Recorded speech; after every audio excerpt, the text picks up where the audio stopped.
Stop what you are doing and assume the party escort submission position. Assume the party escort submission position or you will miss the party. What's up, Wizards? Dev from that channel down there, you know by now. I got another deck tech for you today. I've had a few of these lately. It's been really fun. Today we have Big Red, and this was a lot harder to make than I thought it would be, honestly. I wanted to do a lot of different stuff with it. This is what we settled on.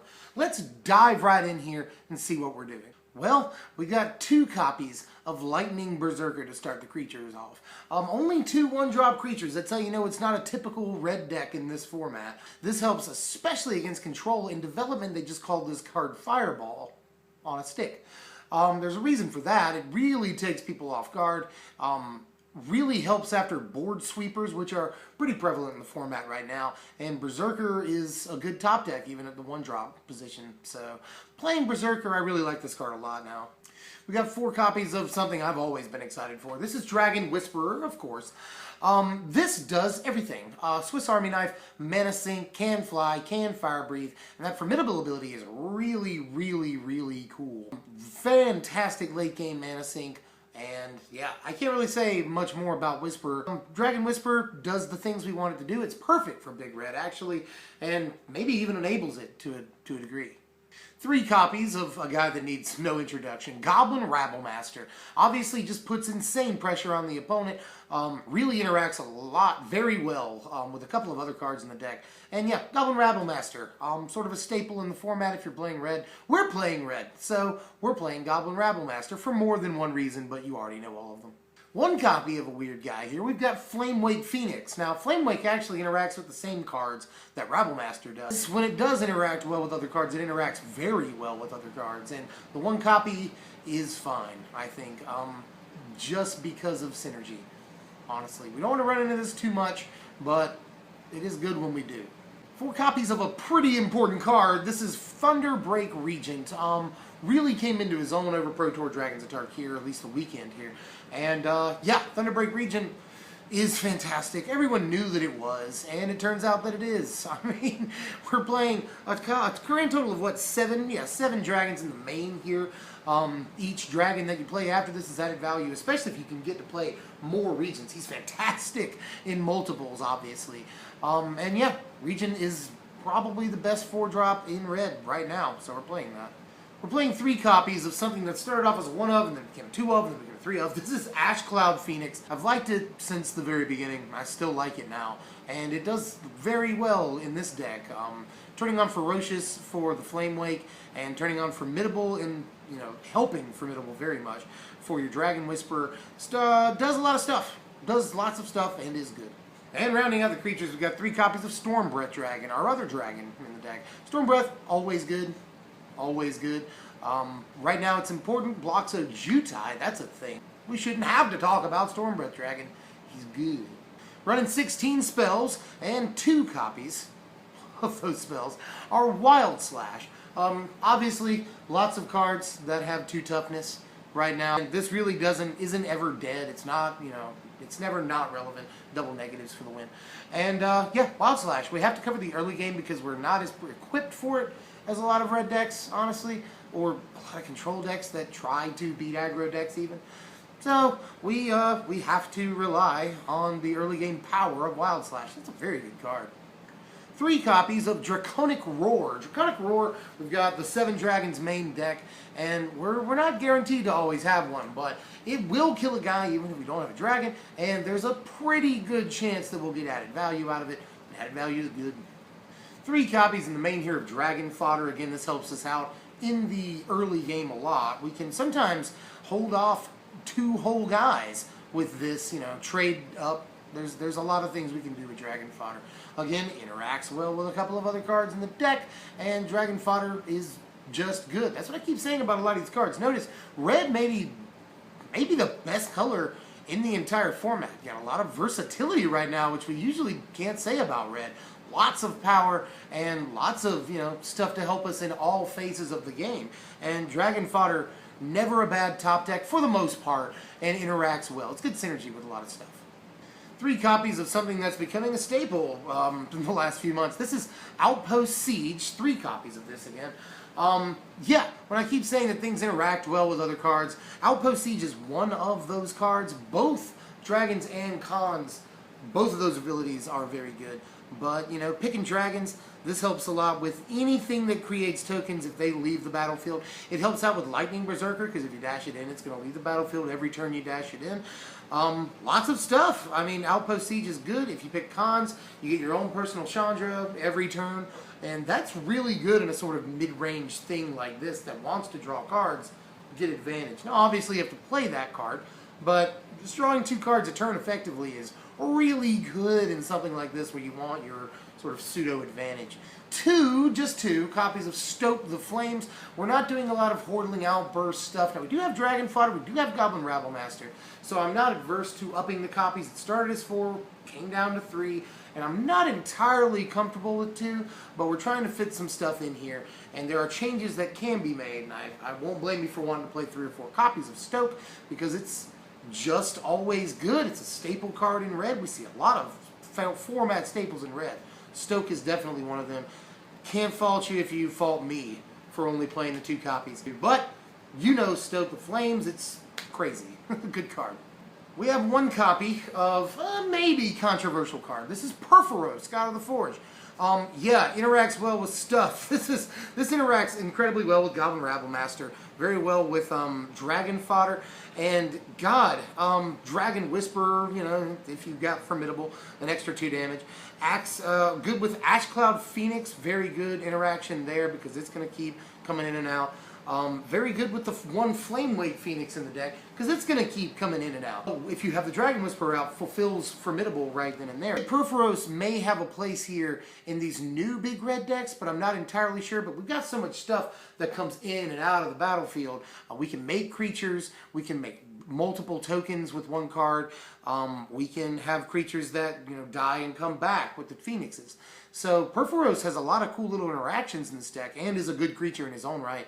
And we've got plenty of stuff to turn on Devotion. So I'm maybe for even more copies of Purphoros. I feel like this is a fine one of, definitely. Now this is going to be probably the most flexible slot in the deck. You could just make this 2 Stoke the Flame, another Stoke the Flames, but I decided to go with 1 experimental copy of Sarkhan's Rage. Now, you do have ways of not taking the damage yourself there.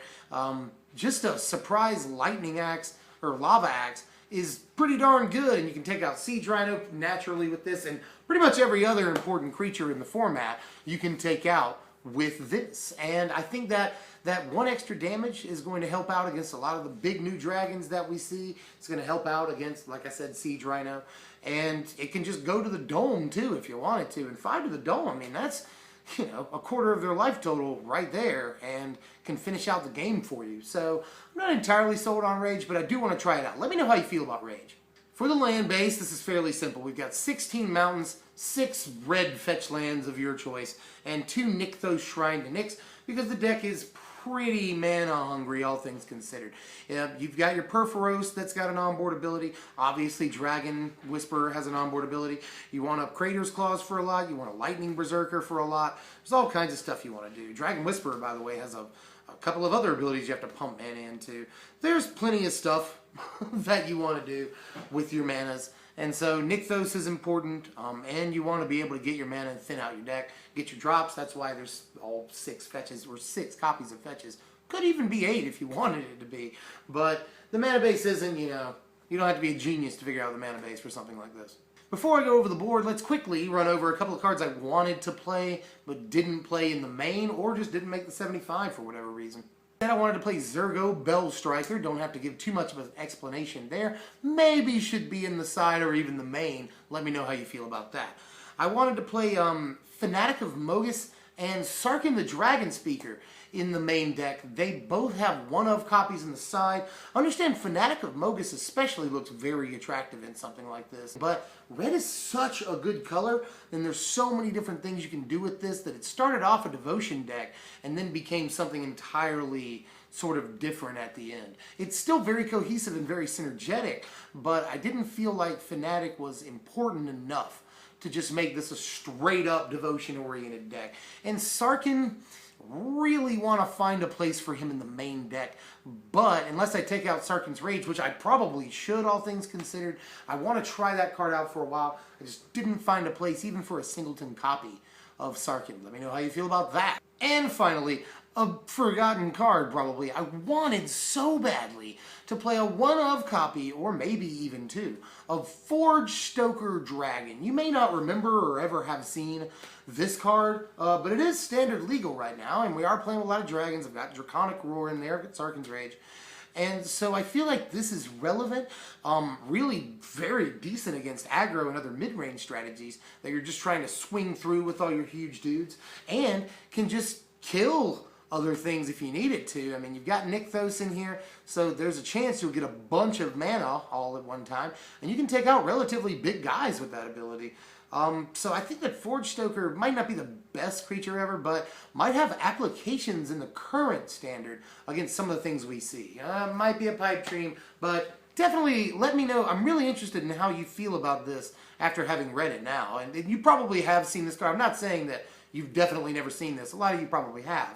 But I'm interested in how you feel about this because I've got a feeling. I got a feeling. Finally, let's run over the board super quick here. We've got one copy of Wild Slash. This will help us out against other aggro. We know that. One copy of Lightning Berserker for the opposite reason. It'll help us out against control builds.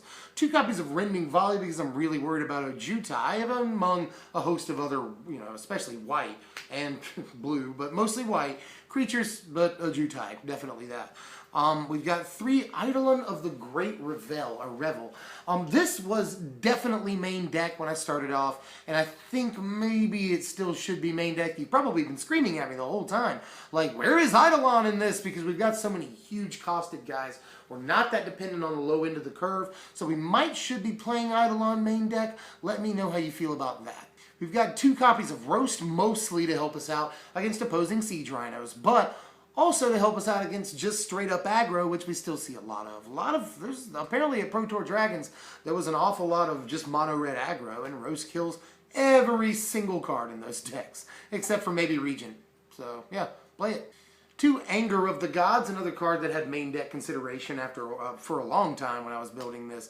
Anger, obviously, against other aggro decks, which we do fairly well against, but we don't have a whole lot of main deck removal, if you didn't notice that. So Anger, we need a board sweep, board wiper, this does it. 2 copies of a card I actually wanted to play more, 3 in the sideboard, but cut it down to 2. Copies of another card that may be relatively forgotten. This is Peak Eruption. Now, I just mentioned that we saw a lot of mono red aggro at the old DTK Pro Tour, and we see a lot of decks with just red, period, whether it's Jeskai Dragons, Jeskai tokens, red-white tokens. So red is a very popular color, and as I've mentioned a couple times, one of the best colors in the entire format, if not the best. So Peak Eruption, especially in, mono red aggro decks that are heavily dependent on their mountains, this card might be super good because a lot of them only play 22 mountains or sometimes even less, and they need their drops really bad because they're still kind of mana hungry.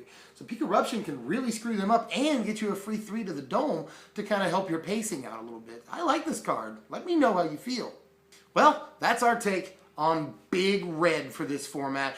So let us know how you feel about this deck. I don't know if it's entirely S tier or anything, but I do feel like it addresses some of the things that we see in the new standard, sort of defined by what we just saw at Pro Tour DTK. So give us your thoughts on this. Remember to like, share, comment, subscribe. All of these things help us out, especially subscribing, sharing a lot, and I'm always interested to know what you guys have to say.